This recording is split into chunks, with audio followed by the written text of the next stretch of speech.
ultimately, just keep in mind what you say could be used against you. Yeah, even something so innocent, Yeah. you know, doesn't have to be anything, like you said. Mm-hmm. Just that was brought down to brass tacks of what they wanted. You know? Hey, welcome back to the Buff Show, you guys. Today we're going to be talking about best practices for buyers as you're touring homes. Now that includes whether you're touring one with one of our agents, the listing agent, visiting an open house, or otherwise, or another agent. So just, keep that in mind that these are best practices that we find when you are going through the homes. And then, just having an understanding that anything that you say, malicious or otherwise, it could come back to be used against you in the negotiation process. Yeah, just having an understanding that anything you say, people are likely going to listen. And if a listing agent catches wind of it, because somebody's going to have to let you into that property, even if you're not working with an agent, that listing agent could be there. And if they hear you say something, whether it's, you don't like the carpet or you don't like this and that, or you're going to tear something out or remodel or whatever it is, that later on come negotiation time, something could pop up where they could use that against you to not repair stuff and fix stuff. So just keep that in mind. We're going to kind of go through best practices when you're touring properties, things to do, things to watch out for. Yep. So. And, like in this day and age, cameras are oftentimes in homes. And so even if it's not an actual person, like if you're touring with your own agent, but you're, and you feel like it's a safe space, ring cameras, don't say anything on the porch, don't say anything like in the home. Just maybe keep in mind that your thoughts should be held for later. Yeah, I mean, feel free to ask questions. So if you're touring the property with your agent or with another agent, and feel free to ask any types of questions that you may have. Just kind of keep your responses very, very dry. Don't get overly excited about anything. Don't don't express too much like, oh, I hate this, or I love this, or this home is perfect, or the location is perfect, or just try and keep everything very dry, very, neutral area. On all of your types of responses. So that way, ideally what you want is if you happen to be there and you leave the property, let's say the sellers were able to watch you or listen while you're touring the home because they have cameras and stuff like that. Most of the time sellers are doing that because they're just trying to make sure that all their items inside the home are safe and protected. And if anything gets broken, they can figure out who did it. But they will also listen to those. Yeah, there's always recordings. That ability. Absolutely. And so when you basically want to be able to leave the property and have the sellers go, I don't know how they felt about that. Yeah. They maybe spent some good time in there. They asked some good questions, but ultimately they didn't give any type of feedback to us as sellers that makes us go, okay, they hated it or they loved it. Yeah, keep the emotion out of it as much as possible while you're there. And then later we can always sit with you and discuss your feelings about the property and whatnot. But yeah. So I have a scenario or a experience I had recently. So I've had this happen. Well, it's been a couple times now, but I had one client. They came across a property. It was in their neighborhood. They were doing an open house, and they wanted to just swing by. So they did. They stopped in, which is great. I wasn't able to be there. They toured the property. Basically had no intention of even buying this property. They didn't love it. They thought it needed too much work. But in the process of touring the property, they got talking with the listing agent. I'm sure he was just, asking questions, trying to figure out more about them, what their situation is, so he could report back to his client, hey, like these guys came through, they are eager to make a purchase or whatever, right? And so in the process of all that, they had mentioned that the home that they're most likely going to end up purchasing, this home or a different one, they're going to be doing pretty much a full remodel. And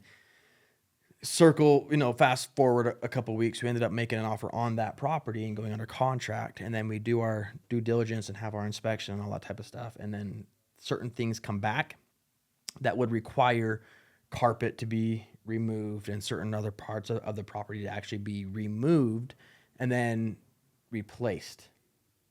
And the seller at that point was like, well, why are we going to replace it if you're just going to gut the property and remodel it anyways, right? And so you lose you lose some negotiating factor there, just by having a casual conversation with a listing agent. Yeah. So none of it was malicious, and not that the agent was out to get you or anything like that. It's something that came up. He remembered it, and we were able to work around it. But ultimately, just keep in mind what you say could be used against you. Yeah, even something so innocent, doesn't have to be anything, like you said.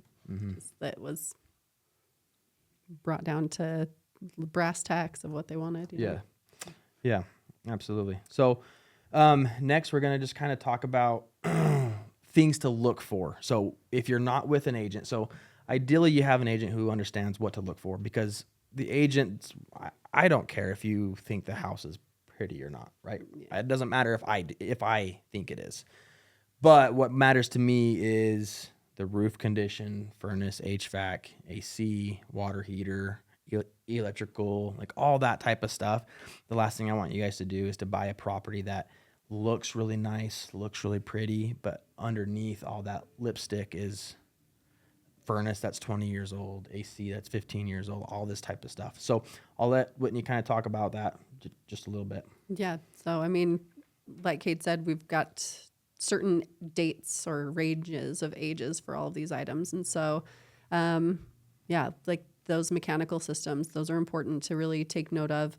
And, the age of the home, you can tell just by the age of the home, like if a roof hasn't been replaced since the home was built and it's getting close to that mark, like you're probably likely going to need to replace that at some point in the near future if that's the home for you. So, start with that. Think of all of the little parts and pieces, the mechanical, the water damage, like you can look under the sinks for that. The exterior of the home, looking for any diagonal cracks. That's in the inside the home. Sorry, diagonal cracks in the drywall. Corners of the doorways and windows, those are common places where cracks can occur. Any roof transitions or on the exterior, cracks in the stucco or the foundation. Generally with the stucco, if there's like 1/8 of an inch or bigger, think like the size of a nickel, then you're likely going to need that repaired. So your furnace has roughly 20 years of usable life. Some are shorter, some are longer, but the average lifespan of a furnace is 20 years. The average lifespan of a water heater is about 10 to 12 years.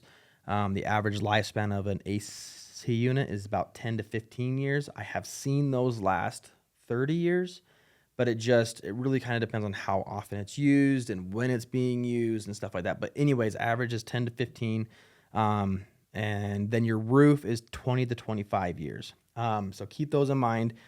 Pitches on the roof make a big difference. The roof, the way it was done, makes a big difference. But ultimately what you want to do is you want to have an idea, okay, it's 2026. I'm going into a property that was built in 2006, right? So just going off those average numbers, roof is going to be coming up on the end of its life. You're probably going to have a year to 5 years left on the roof. So you're going to want to be, if you're not using an agent, you're going to want to get a roofer out there to at least get the roof inspected, okay? And then also the furnace coming up on the end of its life. Water heater probably coming up on the end of its life because it's probably been replaced at least once, but it's probably about time to replace it again. Furnace or AC unit is probably middle of its life. You've probably had it replaced once and it's probably, 5 to 7 years old, right? So keep those things in mind. Yes, like Whitney said, make sure you look out for water damage, look underneath sinks, look by tubs, drains, around the tubs, around tile, stuff like that. Make sure nothing looks bubbly and soft and the baseboards don't look swollen. After that, you can, look for settling cracks, I guess. And how to look for those. You're going to see cracking in drywall is a big telltale sign, but keep in mind, drywall is going to crack. You're going to have mud and tape and that's going to crack and that's going to just kind of be a natural expansion and contraction of the house in general. But if those cracks are nice straight lines that look like they would be on seams of drywall, that's okay. That's normal, pretty natural, and that's part of just a house specifically in Utah. Now, if you look at doorways and windows, you start seeing these diagonal cracks. If you have a door here, I don't know if I'm making this right, and you have a crack that's running diagonal up, that would be a sign of settling. And to look, the best place to find those is going to be upstairs, because the home is going to settle from the basement down, and you're going to see the most drastic signs of it upstairs. And then same thing with the stucco. If you're seeing those diagonal cracks outside in the stucco, and they're greater than 1/8 of an inch, that was something I would be concerned about. And hopefully if you are seeing signs of that, the basement's exposed and not finished, you can go down, you can look at the basement, you can look at foundation walls, footings, stuff like that. And that can give you a better understanding of what might be going on. But there's always people that can get out there and take laser measurements and can tell you how much it has moved, and they can give you more of an expert opinion on that one. And then just other things to just be aware of. I guess you could look at your garage doors in there, opening and closing them, determining that there's like a smooth transitions and no buckling in the door panels. Cade mentioned bathrooms. You can also turn on the sinks and flush the toilets, check the plumbing, make sure that it's all, there's no backups or anything. But again, after these are all like surface level, we'll always recommend that you get an inspection once you are under contract. Sure. All of these things will be addressed in more detail. So this is just to kind of give you a bird's eye view as to what a realtor should be doing for you as you're going in and touring a property. We want it to be as easy and as stress-free as it possibly can be on you guys. And so by doing that, we aren't looking at the aesthetics. We're not looking at, we are, but we're not, right?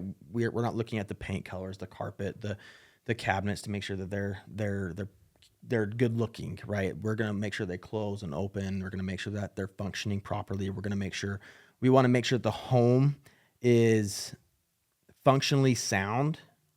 And that's what's most important to us, right? So we want to be able to go in. We want to be able to have a knowledge of all this type of stuff, so that way we can easily portray to you guys or relay to you guys that the property is not needing massive amounts of money to just make the property safe, functional, maintenance free type stuff. So one quick note I will leave with you guys, how to tell the age of a furnace, AC, water heater, stuff like that, is just go simply find the sticker with the serial number on it, take a picture of it, send it to Chat GPT, and just ask it what the age, the manufacturer date of that furnace, AC, water heater is. And it should spit out a couple different years. Most likely it'll spit out 2 different years. And one will be like brand new or really old. And you'll be able to look at the furnace or whatever it is and be able to determine which year it most likely is. Sometimes it will just spit out 1 year, but when you're lucky. Yeah. So if you guys are going through properties on your own, listen to this, check this out. If you have any questions, feel free to reach out to us. If you are touring a property and you are working with an agent and your agent can't be there, talk with your agent prior to going through that property. Have an understanding of how old the property is, some things to look for, know what, just pick their brain on what they would advise you to keep an eye out on.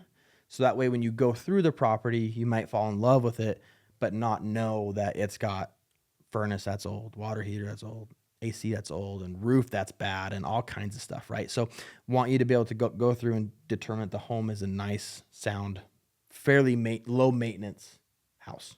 So, yeah, like it. Okay. Thanks, you guys. Good luck out there.